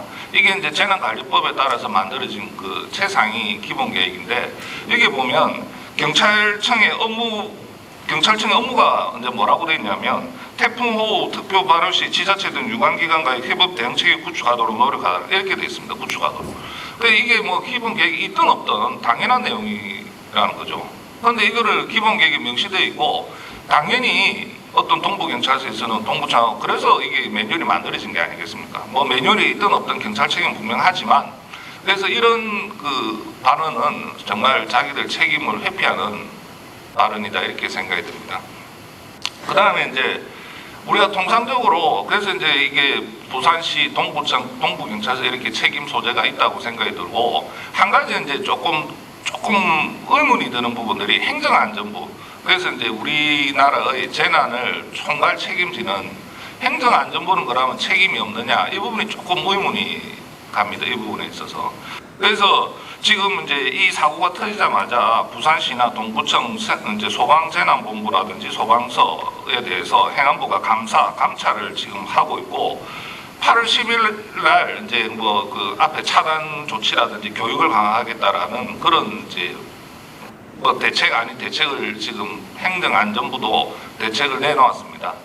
뭐 그게 솔직히 위원장님께서 말씀하신 이게 대책이라고 할 수 없을 정도의 대책인데, 그래서 이게 지금 행정안전부가 이제 우리나라의 국가 재난안전은 총괄 부서는 행정안전부입니다. 그래서 거기에서 이 기본적으로 이제 차도 통제 기준과 그에 따른 세부 매뉴얼을 지자체별로 지금 작성하라고 해서 작성이 됐는데, 그 21쪽에 중간에 보면 재난안전관리 기본법 35조라고 하는데 이게 오답니다. 34조의 오인데, 요 조항에 따라서 국가 차원의 위기관리 표준 매뉴얼이 있고, 그 다음에 재난관리 주관기관의 장과 관계기관장이 만든 위기대응 실무 매뉴얼이 있고, 위기대응 실무 매뉴얼을 작성한 기관장이 지정하는 행동 매뉴얼이 있습니다. 그래서 그런 매뉴얼에 따라서 이 지금 보시면 풍수의 재난 관련해서 행정안전부 관계부처 일동에서 매뉴얼을 만들었고, 이 매뉴얼에 따라서 앞서 말씀드린 그 부산시 도로계획과에서 호우 관련 행동 매뉴얼을 만들었습니다. 그 다음에 이제 거기에 따라서 동구청 안전도시과에서 지하차도 침수 대비 매뉴얼을 만드는 겁니다. 그래서 이게 매뉴얼을 이렇게 만들고 쭉 이제 운영을 해오고 있고, 또 그것이 작년 이제 7월 3일자 행안부 보도 자료를 보면은 그 이제 통제하고 관리하는 사업 계획이 나와 있습니다. 그래서 그게 지하차도 등급별 상황 관리, 그 다음에 추진 실적 점검 이런 식으로까지 일정까지 다 얘기를 하고 있는데, 지금 동구청의 어떤 그 담당 공무원의 매뉴얼 인터뷰를 보면은 언론상에 나오고 보면은 자기들은 그 매뉴얼이 있는 것조차 인지를 못했다라고 얘기를 하거든요. 부산시도 인지를 못했다고 하고, 부산시 그 16개 구군에서 조차도 그 언론 인터뷰를 보면은 그런 걸 전혀 몰랐다 이렇게 얘기를 하고 있습니다. 그래서 한 가지 조금 의문이 가는 게, 행정안전부 담당자가 그러한 매뉴얼을 이거를 이제 잘 운영하고 있느냐, 담당 공무원이 즉시 이걸 제대로 인지하고 있느냐, 이런 거를 제대로 점검하고 통제를 했다고 한다면 그거를 모를 리가 없지 않겠습니까? 행정안전부에서 제대로 관리만 했다고 한다면. 그래서 자기들이 제가 지금 보기에는 그냥 그 부산시나 이런 지자체를 관리감독 지금 자기들이 감찰할 게 아니고 먼저 그 자기들이 지금 얘기하고 있는 위기관리 매뉴얼 작성 운영 실태, 정기적 점검이라든지 이런 것을 제대로 했는가, 그리고 그것이 지자체 담당 공무원들하고 어떻게 제대로 소통이 이루어지고 어떤 과정을 통해서 이루어졌는가, 자기들 스스로가 먼저 이게 뭐 우리가 감사를 통해서라든지 그 부분에 대한 체크가 먼저 한번 있어야 되지 않겠는가 이런 생각이 듭니다. 그래서 만일에 그런 부분에 있어서 어떤 형식적인 행정, 그래서 뭐 그냥 눈에 보이기엔 전시행정에 불과했다고 한다면 이 재난안전관리법상에 보면 이런 부분에서 제대로 일을 제대로 못한 담당 공무원은 징계를 하도록 되어 있습니다. 그래서 이게 지금 원래 행정부처에서 제일 두려워하는 게 감사하고 그 담당자 징계입니다. 그 부분에서 자기들이 그 먹는 거를 제일 싫어하는데, 행정안전부도 1차적으로 먼저 내부 점검이 한번 필요한 게 아니겠는가 이런 생각이 듭니다. 그게 제대로 됐다고 한다면 일선 지자체가 이거를 모를 리가 없었다고 생각이 듭니다. 그래서 지금 이제 결론을 뭐 간단히 말씀드리면, 그 지하차도 통제에 있어서 이제 제일 중요한 거는 역시 수임청으로서 직접 관리 책임지고 있는 부산 동구청이 책임 소재가 있다고 판단이 되고, 그 다음에 부산광역시도 위임청으로서 관리 감독 책임을 지고, 그 다음에 이제 경찰 같은 경우도 동부경찰서 같은 경우도 이 부분도 당연히 공무원 경찰 책임을 당연히 지는 것이기 때문에 책임이 당연히 있다고 생각이 듭니다. 그와 더불어서 이 국가재난안전을 총괄하는 행정안전부도 그 사무 업무를 제대로 해왔는가 한번 점검할 필요가 있다라고 생각이 됩니다. 그래서 지금 제가 뭐 동구청, 뭐 부산시 이렇게 얘기를 했는데, 우리가 행정기관을 통한 지칭할 때는 보통 그렇게 얘기를 하지만 행정청, 뭐 동구청 이렇게 하면은 그것이 당연히 동구청장, 부산시장 이런 식으로 책임 소재를 물을 수 있는 관리 책임자이기 때문에 당연히 그거를 얘기하는 것을 전제로 말씀을 드립니다. 그래서 지금 이 부분들이 사전에 좀 통제가 제대로 됐다라고 한다면, 그래서 적극적 행정으로 했다고 한다면 사고 나지 않을 건데 무척 안타깝다고 생각들으면서 이상 발표를 마치겠습니다. 감사합니다. 입니다. 네, 발표하시는 분들이 이렇게 영역이, 전문 영역이 조금씩 다르다 보니까 굉장히 그 빈틈없이 문제점들이 지적되고 있는 것 같아서 굉장히 감사를 드리고요. 오늘 또 이제 김민훈 박사님께서는 국회 행안위 수석 전문위원을 하셨기 때문에 특히 이제 전반적으로, 그러니까 이제 부산의 관계기관의 이 범위를 넘어서서 이제 전체적으로 봤을 때 우리가 이런 어떤 사고가 났을 때 이 책임이 직접적인 담당 기관인 기초행정, 기초자치단체뿐만이 아니고 거기에 사실상 이제 위임을 한 거죠. 위임. 그러니까 구청에다가 시청이 시가 위임을 한 거기 때문에 이 위임 사무자로서의 어떤 그 당연한 책임을 같이 진다. 그러니까 아마 제 생각에는 법적으로 보면 이제 연대 책임이 성립할 거라고 보입니다. 그리고 경찰이 이것에 대해서 자신들은 협조를 부탁받은 적이 없기 때문에 우리는 잘 모른다라는 식으로 말한 것도 그게 아니고, 법적인 체계 자체가 이러한 안전관리에 대해서는 경찰이 또 다른 측면에서 통제 의무를 함께 지고 있기 때문에 통제하지 않은 것에 대해서 당연히 경찰에도 책임이 있는 것이다, 이 말씀을 해주셨고, 다시 더 이제 또 보면 행안부가 지금 이제 감찰을 하고 있죠. 감찰을 부산시하고 이렇게 감찰을 하고 있는데, 실제 이제 행안부가 관리감독청으로서 이걸 매뉴얼을 만들었으면 이 매뉴얼이 제대로 인식되고 있고 지켜지고 있는지에 대해서 점검을 해야 하는데, 보면 행안부는 점검했다고 하는데 부산시나 동구청에서는 그런 거에 대해서 그런 매뉴얼이 있는지도 모른다라고 하는 것은 점검을 한 적이 없지 않을까라고 이제 의심이 되는 거죠. 그렇다면 행안부도 역시 공동 책임이 있다고 봐야 되는 거죠. 그래서 이 점검이 제대로 되어 있었는가 이 부분도 문제가 될 것 같습니다. 그래서 감찰을 하는 게 아니라 본인들의 문제점도 좀 인식을 하고 사실은 사과를 하는 게 맞는 태도라는 그런 생각이 듭니다. 자, 그럼 이제 마지막으로 우동백 부산광역시 법무 담당관이었던 우동백 담당관께서 말씀을 하시겠습니다. 시간이 얼마 안 남았기 때문에 좀 간단하게 해주시면 좋겠습니다. 네, 감사합니다. 저는 부산시 공무원으로 근무하다가 지금 퇴직을 했는데요. 제가 공직에 있을 때 제가 부산시 방재팀장을 몇 년간 담당한 적이 있었습니다.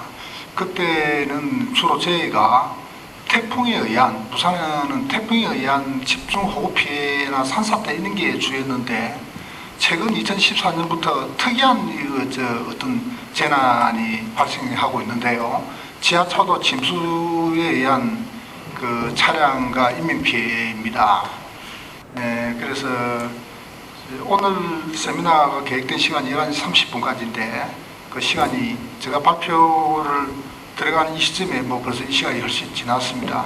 그래서 저는 관계기관이나 자치단체의 책임, 그 다음 사고 원인에 대한 것은 앞에 패널들이 충분하게 말씀을 또 하셨고, 저는 제가 생각한 대책에 대해서 말씀을 좀 드리려고 합니다. 7월 23일 날, 그날 당일 날 부산시 강수량은 168mm였습니다. 그 사고 당시에 한 81mm 정도가 와가지고 갑자기 지하차도가 침수가 된 걸로 그렇게 판단하고 있습니다. 왜 그러냐 하면은 지금 이 지하차도가 길이가 한 160m가 되고 높이가 3.5m인데 그 지하차도 2.5m까지 물이 차버렸습니다. 그래서 그 안에 운전을 하고 있던 운전자들이 쏟아진 빗물에 의해서 제대로 탈출도 못하고 불가항력적인 어떤 상황을 맞지 않았나 그렇게 판단이 되고, 그런 상황에서 남성 2명과 20대 여성 1명이 익수가 된 채 사망하게 되었습니다.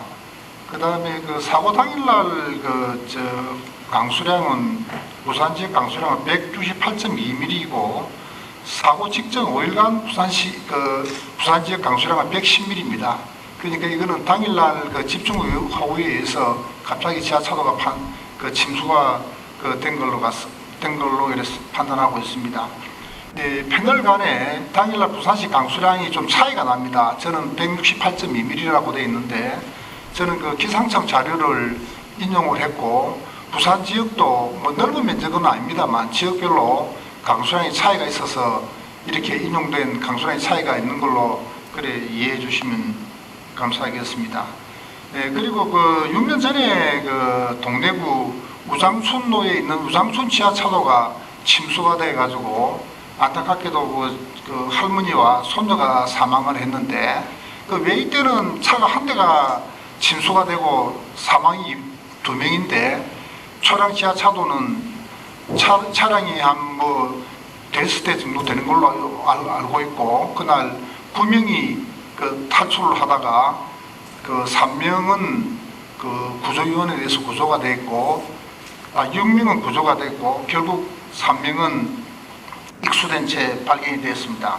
그래서 이게 왜 이 사고관이 이런 차이가 있을까? 제가 보도하고 동래구청에 문의해서 차이점을 살펴봤더니 우장순로의 지하차도는 침수가 서서히 되면서 일부 차량은 다 빠져나가고 이 할머니가 운전하는 차량이 운전 미숙과 여러 가지 사정으로 침수된 지하차도로 진입을 해버렸던 겁니다.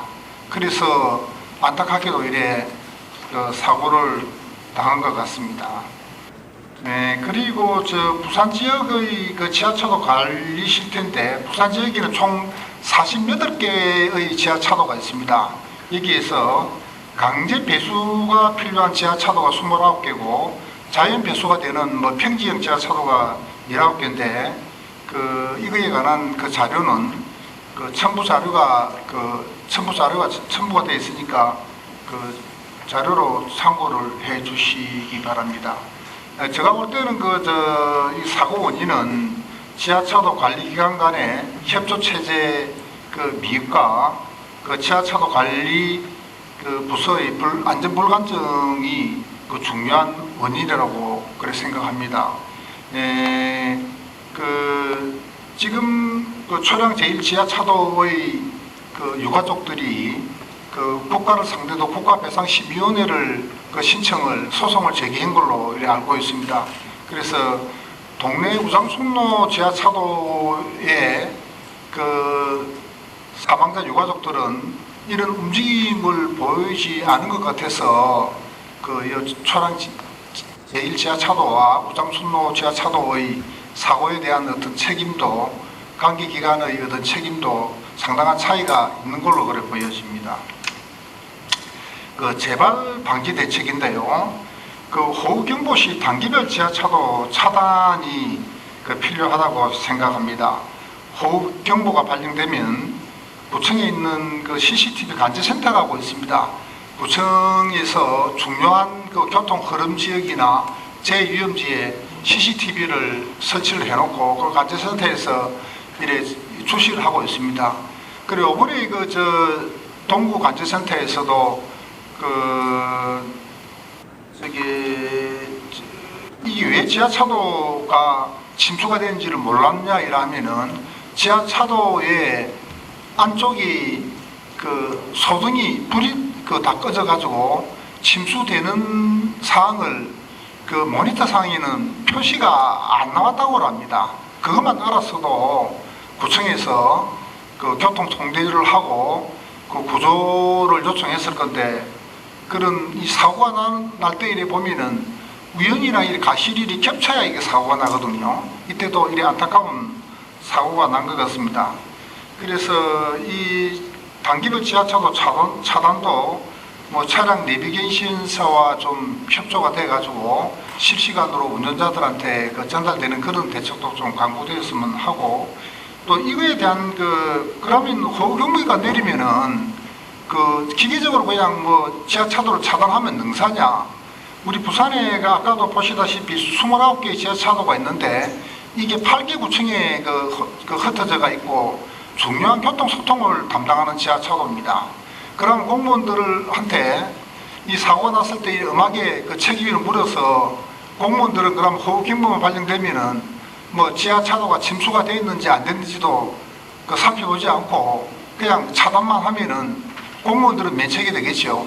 그러나 부산 교통 소통은 엉망이 되어버릴 겁니다. 비만 오면은. 그래서 이것도 아주 좀 유연하게 이 대처를 해야 이게 효과를 좀 얻을 것 같습니다. 그리고 또 두 번째 대책으로서는 지하차도 침수 방지턱을 설치를 할 필요가 있습니다. 근데 침수 방지턱을 설치를 하면은 우리 도로에 그 방지턱이 많이 있는데 교통소통이나 운전자들한테 굉장히 불편합니다, 이게. 그래서 안 하는 이유가 교통소통이 좀 지장이 있어서 안 하는데 지금은 뭐 교통소통보다는 시민의 안전이 중요하니까 이것도 뭐 유사시에 비가 많이 올 때 돌출이 되는 뭐 그런 뭐 기술적인 그런 부분을 가미해가지고 뭐 그런 것도 한번 고려해야 될 필요가 있지 않겠는가 그래 싶습니다. 그리고 뭐 주기적인 지하차도 재난 훈련은 뭐 당연한 얘기고요. 그 지하차도 안전시설을 보강해야 되는데 이번 초량 지하차도 침수 사고 시에서도 밝혀진 바와 같이 그 9명이 탈출하다가 6명 구조된 바가 있습니다. 그래서 그 지하차도에 그 비상조명이나 안내표시, 대피 경로, 난간을 설치한다든지 경고 방송시설을 좀 설치한다든지 이런 안전시설을 그 보강할 필요가 있다고 봐지고요. 그리고 그 침수 흔적 측정에 따른 맞춤형 지하차도 관리가 필요한데요. 요번에 그 지하차도가 폭우로 침수가 됐는데 지금 초량 제1 지하차도는 2.5m까지 침수가 됐고 다른 지하차도도 침수 흔적이 다 지금 남아 있을 겁니다. 그래서 구청이나 그 시에서 이런 그 지하차도에 대한 그 침수 흔적을 그 폭우가 가고 나면은 상시 측정을 해서 그에 맞는 맞춤형 지하차도 그 관리가 그 절실해 보입니다. 네, 그리고 마지막으로 그 지금은 사고가 나고 얼마 안 되고 너무 안타까운 사고가 나서 지금 진상조사나 재발 방지를 위한 세면을 개최하고 있는데요. 또 우리의 그 관심이 잦아들고 시간이 지나고 나면은 이 그 국가배상 소송이나 그 연이은 그 손해배상 소송이 그 온전히 그 피해자 유가족들의 목이 될 수밖에 없습니다. 그래서 그분들을 위해서라도 이런 사고가 재발되지 않도록 하기 위해서라도 계속적으로 누군가는 관심을 가지고 이런 세미나도 개최하고 그런 게 필요하지 않을까 생각합니다. 이상입니다. 네, 감사합니다. 네, 감사합니다. 네, 마지막에 그 말씀을 해주셨는데요. 사실 오늘 그 세미나를 개최한 취지가 지난번에 처음에 이제 이 사건에 대해서 부산시가 이 사건의 어떤 문제점에 대해서 굉장히 좀 폄훼를 하고 좀 그러한 그 흐름을 좀 보였습니다. 그래서 이대로는 묻히겠다. 그리고 이게 묻혔을 때 굉장히 심각한 사건인데 그냥 묻히도록 놔둬서는 안 되겠다라는 생각 때문에 여기 계신 단체들을 비롯해서 많은 분들이 뜻을 모아서 그때 기자회견도 하고 또 여러 이제 항의도 하고 또 기자분들한테 언론에도 말씀을 드리고 이렇게 했습니다. 그래서 여기 계신 분들의 어떤 도움으로 저는 그래도 묻힐 뻔하던 사건이 잘 이제 그래도 광수대에서 수사를 하는 상황까지는 갔다 이렇게 보는데 잠시 아까도 패널분이 말씀하셨습니다만 이 광수대의 수사가 과연 제대로 이루어지고 있는 건지 오늘 우리가 얘기한 것 중에 보면 몇 가지 경찰의 문제라든지 그 다음에 또 행안부의 문제라든가 또 부산시의 문제라든가 여러 가지 별로 그동안 지적되지 못했던 부분들에 대해서도 지적이 잘 되고 있기 때문에 또 이 내용들이 수사하고 있는 광수대에 꼭 전달이 될 수 있도록 그렇게 하고 또 지속적으로도 이게 어떻게 진행이 되는지 우리 유족들이 소송을 진행하고 있는 부분들에 대해서도 저희가 소통을 하면서 그 억울한 일이 발생하지 않도록 유종의 미를 거둘 수 있도록 그렇게 하도록 하겠습니다. 오늘 끝까지 보니까 많이 또 남아서 얘기를 끝까지 듣고 계신데 혹시 이제 뭐 시간이 근데 보니까 12시가 다 돼서 그렇긴 한데 제가 이건 내가 꼭 물어봐야 되겠다, 꼭 토론을 해야 되겠다 하시는 분이 계시면 혹시 여기 패널분들 중에서 더 말씀하실 게 있습니까? 말씀 충분히 하신 걸로 알고 네 그러면 토론은 여기서 마무리를 하도록 하겠고 끝까지 좀 여기 자리를 지키고 계신데 우리 김광명 시의원하고 또 김진홍 우리 부산시의회의 원내대표께서 아직도 남아서 끝까지 다 들어주셨어요. 그래서 네 그리고 또 김진홍 원내대표는 이 초량동이 또 지역구이십니다. 그래서 잘 좀 챙겨서 의회에서 활약을 해주시기를 바라는 의미에서 우리 박수를 한번 보내주시면 시의원님들께 잘 부탁을 드리고 그리고 아까 행안부 문제에 대해서는 아까 그 미래통합당의 야당의 지역구 의원들 중에서 박수영 의원이라든가 이렇게 행안위 위원들이 있으니까 제가 꼭 전달을 해서 하도록 하겠고, 또 특히 지금 아직도 또 사무국장님 안병길 의원실에 의원님 이제 제가 통화를 했는데 의원님이 지금 서울에 급히 또 일 때문에 의정활동으로 가시는 바람에 여기 오지 못하고 서면으로만 격려사를 보내주셨지만 우리 사무국장께서 끝까지 또 남아 계신데 잘 전달을 해서 이게 잘 해결될 수 있도록 해달라는 의미에서 또 박수를 한번 보내주시면 좋겠습니다. 네, 그러면 여기서 네, 이 토론은 마무리를 하겠는데 우리 유족분들이 지금 두 분이 와 계시죠. 그래서 혹시 유족분께서